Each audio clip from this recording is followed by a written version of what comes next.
Yesterday, I went to the market of life, hoping to buy something we all need. Then I saw a beautiful, innocent, and quiet gift named peace. Curious, I asked the question, how much is peace? One seller said, peace is priceless and it takes a lot to buy it. Another said, there is no peace without war, just like there is no life without death. To have peace, you must embrace the normalcy of war. I responded, but I hate wars. I have zero tolerance for civil unrest and anarchy.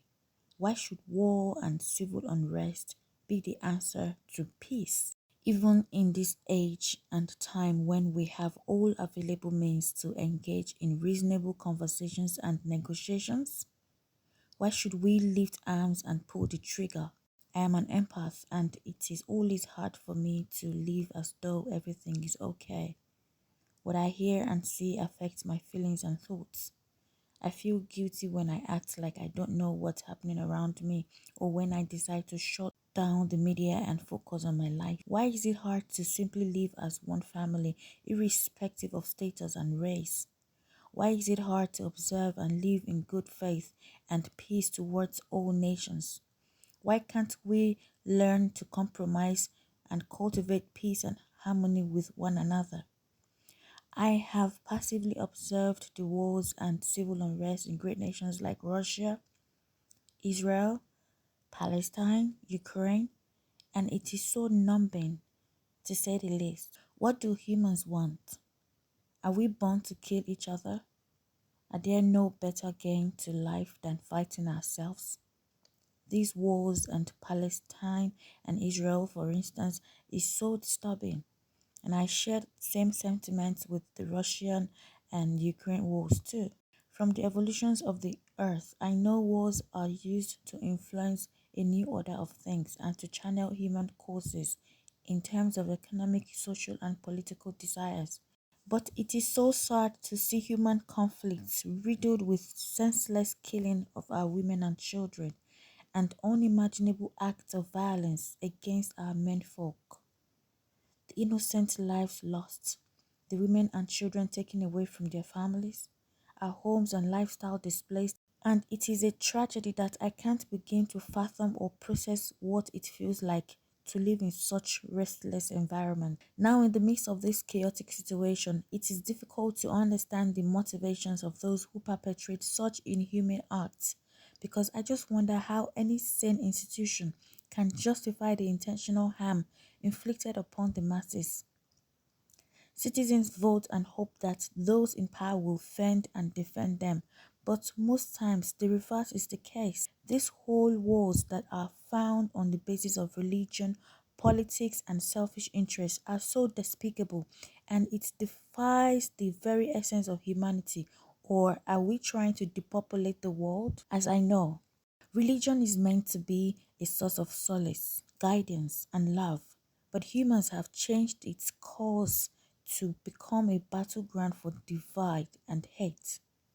People have lost sight of the core teachings that advocate compassion, love, understanding, and respect for one another. We have allowed our own beliefs and selfish interest to blind us and turn us into agents of human destruction rather than forces of healing. God, in any faith tradition you represent or align with, teaches us unconditional love.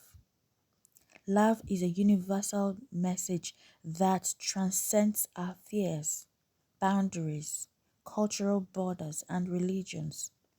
But in the midst of our overzealous differences and elegancies for war, love becomes trampled upon and overshadowed by fear, anger, and vengeance.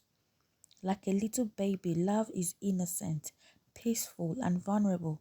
So imagine a mammoth crowd stamping their foot on an innocent crying baby.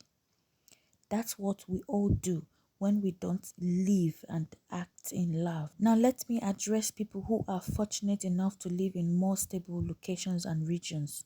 You don't know what you have until you lose it. If you only suggest stuffs like protest, revolution, when faced with some basic problems in your stable country, quote and unquote, please stop it now, because sometimes people who start wars don't see the end of it. Don't compare the trivialities of your daily lives to the kind of instability in these warring countries. If you are blessed with safety, security, and opportunities that many others can only dream of, never take it for granted, because it is a far privilege from the sad reality faced by those living in war-torn areas. Israel and Palestine war is not news to us, as we witness the destruction and devastation unfolding before our eyes.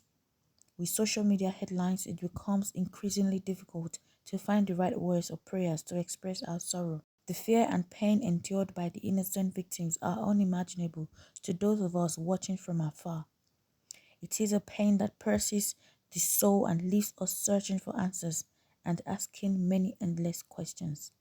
Therefore, in times like this, we are reminded to unite in our shared humanity goal. Regardless of our differences, faith, ethnicity, or nationality and status, we must stand firmly together as one against the forces of evil that seek to divide and displace us as brothers and sisters. We must use our platforms to raise our voices for peace, advocate for social justice, and partner safely with peacekeeping organizations to create a world where every life is valued, protected, and cherished. More than ever before, we need all our global celebrities, influencers, peace-promoting foundations to help campaign against wars and civil unrest as the global leaders come together to decentralize power from anyone capable of influencing the masses towards evil devices. Children's lives matter. Women's lives matter. Men's lives matter. Animal lives matter. White lives matter. Black lives matter. And all lives matter. May peace come upon Israel, Palestine, Ukraine, Russia, and every nation breeding or healing from this enemy called war. My name is Pat Obilor. May we find peace within ourselves, and may we be able to spread that peace anywhere we find ourselves and everywhere we go. Thank you.